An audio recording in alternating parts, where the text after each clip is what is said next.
বাংলাদেশে বাংলাদেশ বাদে অন্যান্য যে দেশগুলো আছে, বিশেষ করে আরব কান্ট্রি যেগুলো আছে, ওগুলাতে দেখবেন একজনের একাধিক বউ। বিশেষ করে সৌদি, তারপরে কুয়েত, কাতার, ওমান, এই যে অঞ্চলগুলা, হ্যাঁ দুবাই, এই অঞ্চলগুলোতে দেখবেন একজনের তিনটা, চারটা, পাঁচটা বা তারও অধিক বউ থাকে।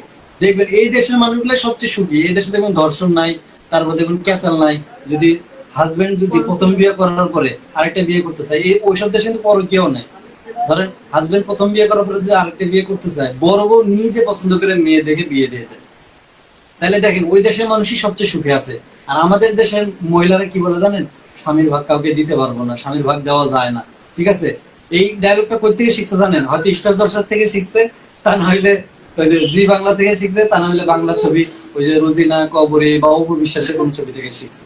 ঠিক আছে, কিন্তু আপনি বিশ্বাস করেন ভাই, বাংলাদেশ বাদে অন্যান্য দেশে এই বিয়ে নিয়ে এত ঝামেলা নেই, বাংলাদেশে যতটুকু ঝামেলা। বলে স্বামীর ভাগ কাউকে দেওয়া যায় না। তাহলে অন্য দেশের মেয়েরা কিভাবে দেয়? সৌদিতে 4টা, 5টা, 10টা, 12টা। আমার একটা কাস্টমার আছে, হ্যাঁ, ওনাকে একদিন জিজ্ঞেস করলাম, উনি সৌদিতে থাকে। বলে যে ভাই, আহ, আহ, বলে যে আমার যে কপিল আছে, মানে ওনার যে মালিক, তার নাকি 11টা বউ। তো বললাম যে ভাই 11টা বউ, তাহলে তার পোলাপেন কতগুলা? বলতেছে 57টা ছেলে। 11টা বউ, 57টা ছেলে। তাহলে বুঝেন